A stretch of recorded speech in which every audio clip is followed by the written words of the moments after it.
Welcome. Welcome to today's installment of my video blog. Today I'm going to be talking about covert narcissists.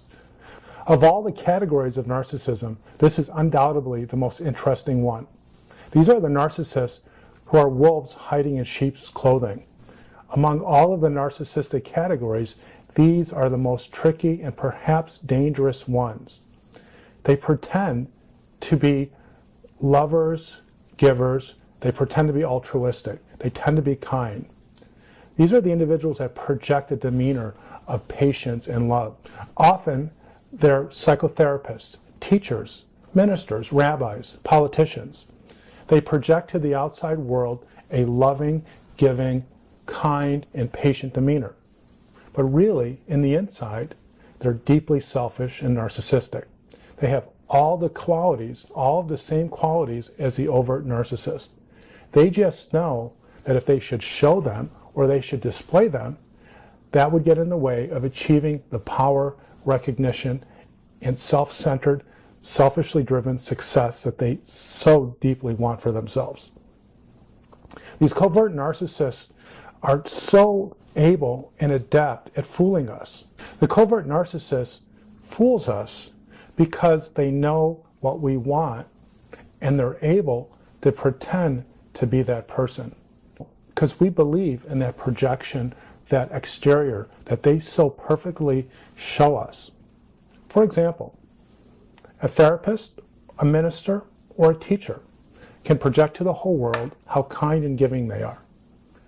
And they can be, and if they're good at it, if they're successful in this acting job, they will be able to get what they need: power, recognition, and money. They don't really care about helping people or making a difference, but they act that way because when they act that way and they're good at it, that is when they are successfully able to get what they need most. And it could be a big paycheck, it could be recognition, success. But how do we know a covert narcissist from a garden variety narcissist or an overt narcissist? The only way really is to know that person from a personal angle, to be in a personal relationship, because the covert narcissist cannot hide from those who are personally involved with them. These are the people who can see their selfishness, their self-centeredness, their egotism, their grandiose and entitled facade. Let me share with you an example of a covert narcissist. About 2 years ago, I worked with a 17-year-old young man, and we'll call him Steve. Steve's father was a social worker at a high school. And at this high school, this social worker was known for his kindness, his patience, his giving nature. He was celebrated at the high school. He was just that beloved. But what was problematic to my client is that everyone would come up to him and constantly say to him how wonderful his dad is. But no one really knew the truth, because this person who was beloved among everyone at school was a raging alcoholic. He was verbally and physically abusive.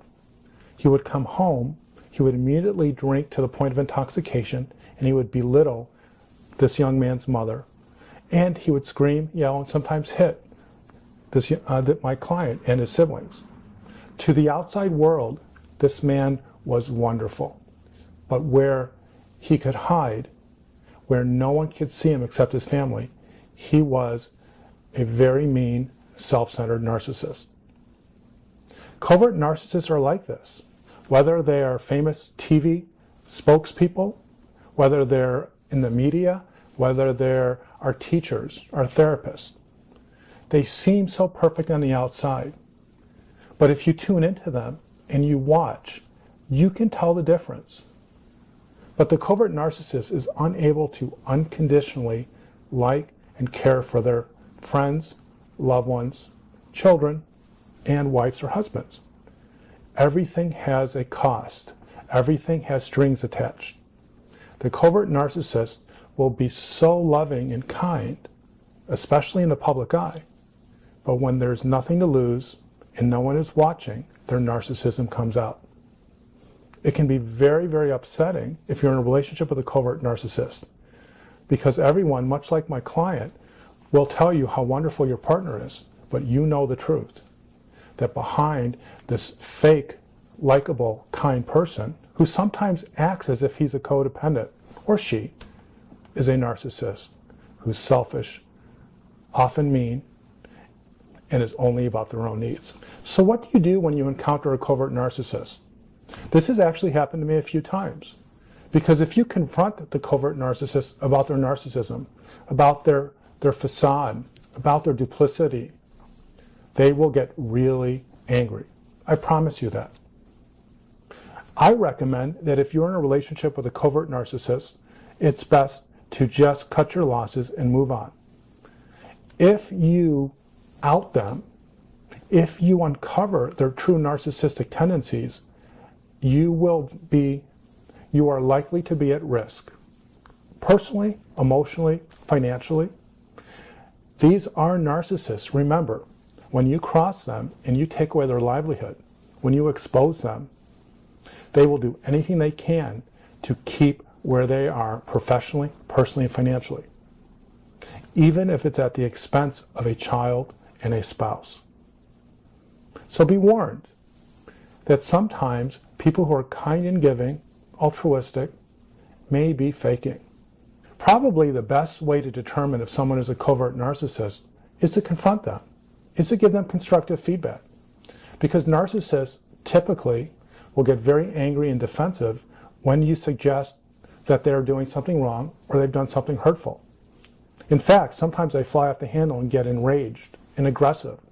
Some get passive-aggressive, tricky and sneaky.